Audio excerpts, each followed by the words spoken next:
ஆதாரம்னு கேட்குறாங்க.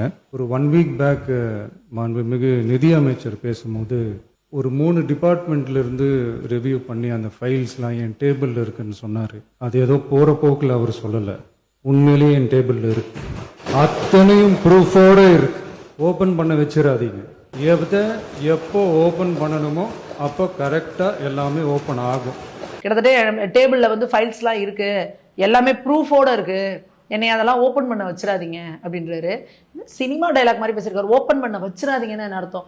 ஊழல் செஞ்சிருக்கிற ஃபைல் உங்ககிட்ட ஏன் கொண்டு வராங்க? அதை நீங்க ஓப்பன் பண்ணணும்னு தானே. அப்போ ஓப்பன் பண்றதுக்கு தானே உங்க மக்கள் உட்கார வச்சாங்க. அப்போ ஓப்பன் பண்ண வச்சிடாதீங்க அப்படின்னா அடுத்து இனிமே மக்கள் கேட்கணும், இனிமே அடுத்து உனக்கு ஓட்டு போட வச்சிடாதீங்க அப்படின்னு நாங்க கேட்கணுமா?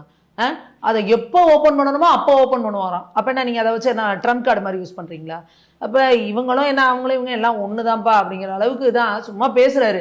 என் டேபிளுக்கு இத்தனை வந்துச்சு, இதில் இதெல்லாம் இதில் ஈடுபட்டவங்களாம் இந்தந்த அமைச்சர்கள், இந்தந்த எம்எல்ஏக்கள், இத்தனை கோடி தொகை, இவங்க மேலே நடவடிக்கை எடுத்திருக்கேன்னு சொல்லி நீங்கள் ஐடி ரைடுக்கு அனுப்பியிருக்கேன், இல்லை இதுக்கு வந்து இப்போ கேஸ் ஃபைல் பண்ணியிருக்கேன், எஃப்ஐஆர் போட்டிருக்கேன் அப்படின்னு சொன்னால் நீங்கள் வந்து போன முறை பேசுனீங்கல்ல சட்டசபையில், ஒருத்தனையும் தொட விட மாட்டேன், தொட்டவனையும் விட மாட்டேன், இதுக்கு முன்னாடி தொட்டவனையும் விட மாட்டேன் அப்படிலாம் டைலாக் பேசுனீங்க.